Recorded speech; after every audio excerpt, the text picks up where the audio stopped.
Hello student. भाई आज का जो हमारा टॉपिक रहने वाला है वो टॉपिक हमारा रहेगा फुल वेव रेक्टिफायर। ठीक है, आज हम फुल वेव रेक्टिफायर को निपटाने वाले हैं और हाफ वेव रेक्टिफायर और फुल वेव रेक्टिफायर में से एक क्वेश्चन है जो आपका एग्जाम में आ सकता है। ठीक है, तो रेक्टिफायर को हम पढ़ चुके हैं। हाफ वेव रेक्टिफायर में हाफ वेव रेक्टिफायर हमारा वो था। रेक्टिफायर क्या होता पहले तो ये समझें। It is a device which is use to convert AC phase into DC, चाहे वो पावर हो, चाहे वो इलेक्ट्रिक करंट हो, चाहे वो आपका किसी भी फॉर्मेशन से रिलेटेड कोई भी पोजीशन हो आपकी जिसमें हम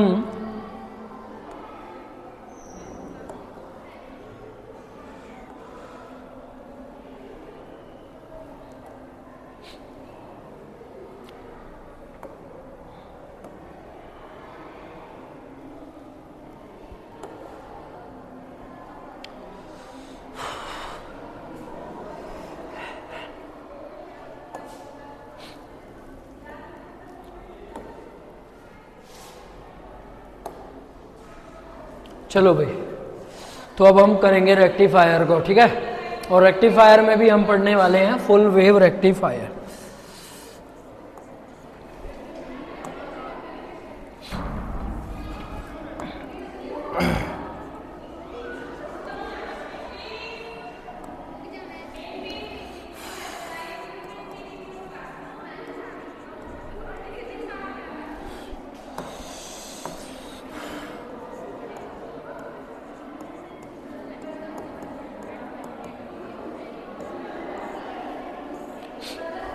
full wave rectifier, full wave rectifier क्या होता है हमारा? रेक्टिफायर तो हमारा किसी भी एसी पावर को डीसी पावर में चेंज करने का काम करता है, और हाफ वेव रेक्टिफायर किसी भी फेज के इनपुट फेज के एक कंप्लीट फेज में से हाफ को डीसी की फॉर्म में निकालने का काम करता है। रेक्टिफायर जो फुल वेव है उसका काम हम लिखेंगे, और वो क्या काम करता है उसको हमने एक्सप्लेन करना है। It is a device which is used to convert into AC phase of power change into, यहां पे फुल एसी फेज लिखना है। Full AC phase of power change into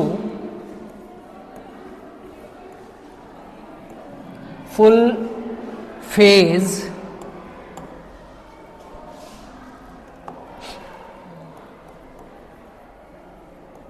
of DC power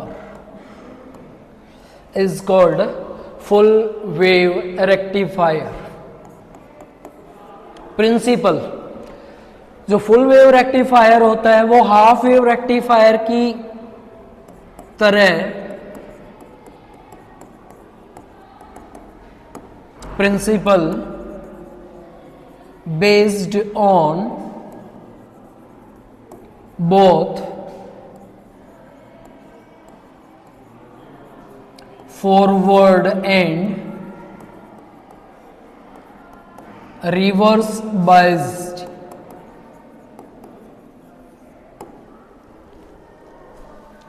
ठीक है, फिर लिखनी है इसकी कंस्ट्रक्शन।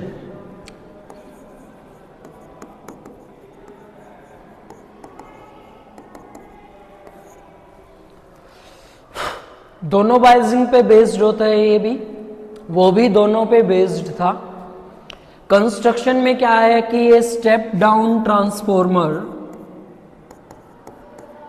एक ट्रांसफॉर्मर आपने लगाना है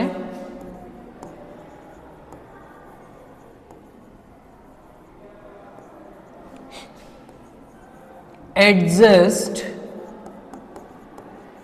input EMF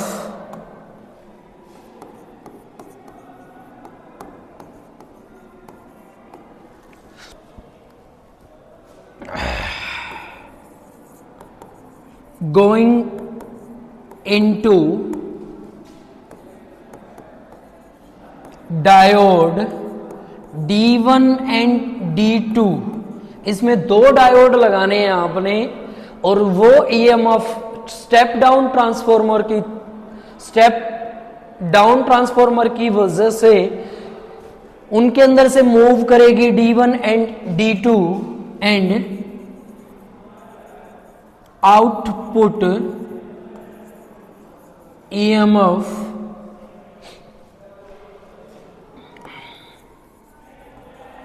found on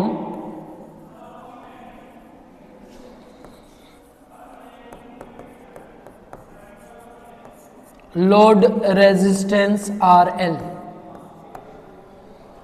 ये आपने देना है थोड़ा सा इसको कंस्ट्रक्शन, फिर आपने इसको प्रिंसिपल, डेफिनेशन, इसके बाद हम इसको करेंगे डायग्राम को भी। अब समझेंगे बेटा जी, सारा डेफिनेशन, कंस्ट्रक्शन, वर्किंग सब समझ आ जाएगा। पहले हमें एक साइड में स्टेप अप ट्रांसफॉर्मर के लिए, स्टेप डाउन ट्रांसफॉर्मर के लिए ग्राफ बना लेना है, जिस पे कि EMF हमने एडजस्ट कर दी है। ये जो कॉइल है ये आपकी प्राइमरी कॉइल है, जिस पे वेरिएबल आपकी EMF लगी हुई है, जिसका एक टर्मिनल पॉजिटिव है और एक टर्मिनल नेगेटिव, जो कि ट्रांसफॉर्मर की सेकेंडरी कॉइल के साथ डायोड की एडजस्टमेंट रखता है, जिसमें दोनों डायोड को आपने ऐसे एडजस्ट कर देना है जो कि इस सर्किट को लोड रेजिस्टेंस के साथ आउटपुट में कनेक्ट कर देना है। ये आपकी प्राइमरी कॉइल होगी और ये सेकेंडरी। ये PN जंक्शन डायोड D1 के लिए और ये PN जंक्शन डायोड D2 के लिए। यहां से हम इनपुट फेज इसके अंदर डालेंगे, वो इनपुट फेज हमारा होगा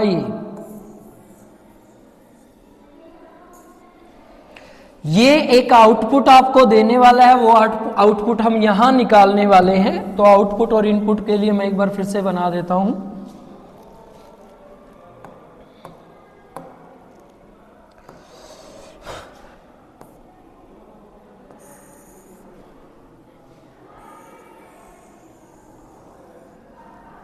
ये आपकी इनपुट वैल्यू रहेगी और आउटपुट हमने निकालना है, जो भी आएगी वो हमें चाहिए यहां पे। तो इनपुट के लिए, आउटपुट के लिए, दोनों पे ऐसे मैं इंडिकेशन कर देता हूं। ठीक है, चलो बेटा जी समझे।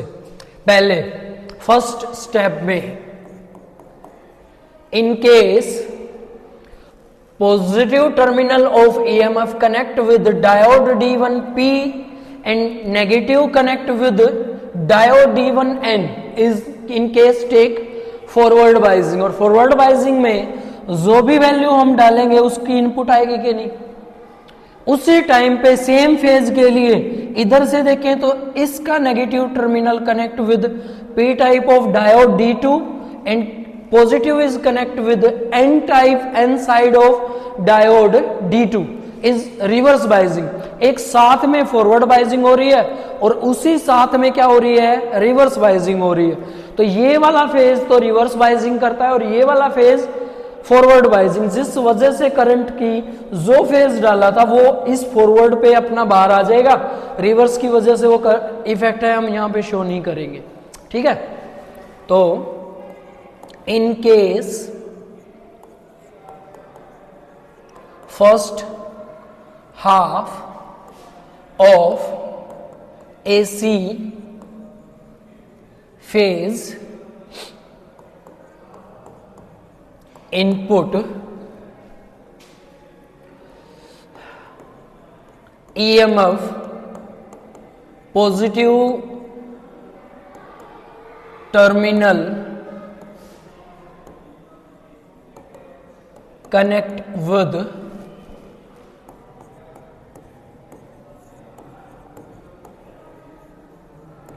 p type, p side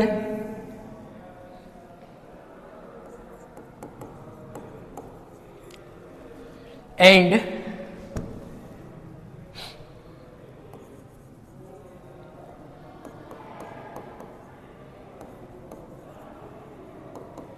negative terminal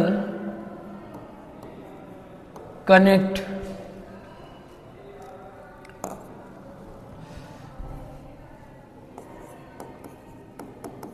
n side of diode D1। ठीक है, और ऐसे कनेक्ट है तो क्या करेगा वो, take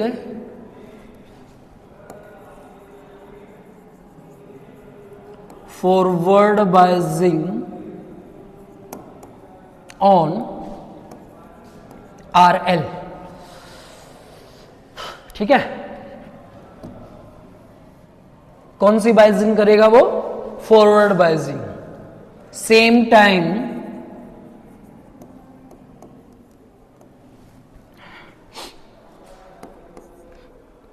D2 diode take reverse biasing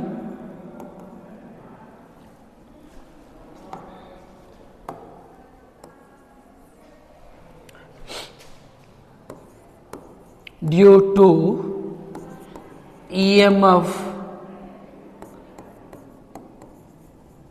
negative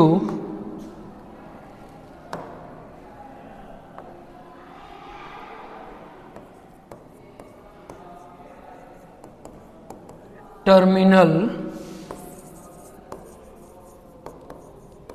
connect with, इसका नेगेटिव किससे कनेक्ट है, P side and positive connect with N side of D2 diode. ठीक है, तो देखिए इधर बेटा जी, अगर ये इससे कनेक्ट है तो पहले फेज के लिए इसमें से फेज निकलेगा, उसकी आउटपुट क्या आ गई ये, और यही फेज जब इसमें जाएगा तो इसकी आउटपुट क्या आएगी, अब कुछ नहीं आएगी, तो इसकी आउटपुट रहेगी ऐसे। ठीक है, ये बायसिंग रहती है इसमें फर्स्ट केस के लिए। अब सेकंड केस के लिए आप लोग समझें और खुद क्या लिखना है वो भी समझें। सेकंड केस में अब फेज जाएगा ये वाला, ये, और जब ये फेज जाएगा तो टर्मिनल चेंज हो जाएंगे, ये नेगेटिव टर्मिनल हो जाएगा और ये टर्मिनल कौन सा हो जाएगा, positive. Negative connect with P type, positive connect with इसके साथ तो एन टाइप में और इसके साथ पी टाइप में। तो इधर कौन सी बाइजिंग होगी, ऊपर negative connect with P, reverse biasing हो जाएगी, और इधर पॉजिटिव कनेक्ट विद पी कौन सी बाइजिंग हो जाएगी, फॉरवर्ड। अब देखिए ये वाला फेज जब ऊपर जाएगा तो रिवर्स की वजह से कोई आउटपुट आएगी, कोई आउटपुट नहीं आएगी, पर ये वाला फेज जब नीचे जाएगा पॉजिटिव से इधर, तो यहाँ पे बाइजिंग कौन सी है, फॉरवर्ड, तो इसकी वजह से आउटपुट हमारी क्या आएगी, ये आउटपुट आ जाएगी। आउटपुट ऐसे क्यों आई है, सेम डायरेक्शन में आई है, तभी हमारा जो एसी फेज था वो किस में चेंज हो गया है, डीसी फेज के अंदर चेंज हो गया है, इस वजह से। तो सेकंड आप जब लिखोगे तो सेकंड हाफ के लिए आपने यहाँ पे चेंज क्या कर देना है, यहाँ फर्स्ट हाफ की जगह तो आ जाएगा सेकंड हाफ। एसी इनपुट जो पॉजिटिव टर्मिनल था उसकी जगह क्या हो जाएगा, नेगेटिव टर्मिनल। तो जो जो चेंज करना है मैं उस पर सर्कल लगा रहा हूं, ये यूं, negative terminal connect with P side, and यहां पे नेगेटिव की जगह क्या आ जाएगा, positive terminal connect with N side of diode D1, take forward biasing की जगह यहां पे क्या हो जाएगी, रिवर्स बाइजिंग। तो ये सारी पोजीशन आपकी चेंज होने वाली है। ऐसे ही इसके अंदर जब आगे पढ़ेंगे तो ये वाली रिवर्स बाइजिंग थी वो क्या हो जाएगी, फॉरवर्ड हो जाएगी। ये वाला नेगेटिव है वो क्या हो जाएगा, पॉजिटिव हो जाएगा। ये वाले नेगेटिव पॉजिटिव हो जाएगा और पॉजिटिव ये वाला क्या हो जाएगा, नेगेटिव हो जाएगा। इसमें कौन सी बाइजिंग रहेगी, इसमें रिवर्स बाइजिंग रहेगी, और जब रिवर्स बाइजिंग और फॉरवर्ड बाइजिंग रहती है तो आउटपुट जो आती है in case output show in RL is same side half, same side full phase.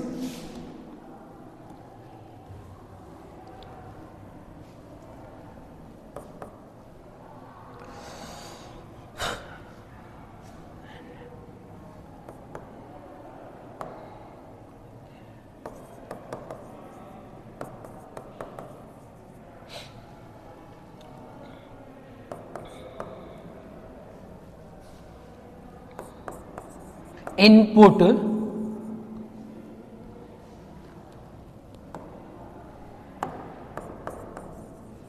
phase is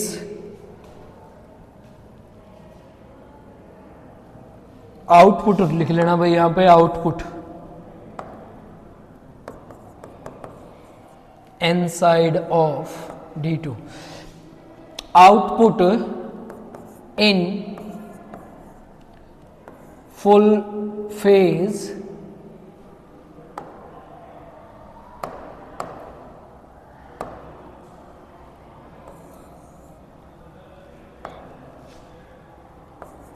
RL is same side full phase, ऐसे, ठीक है।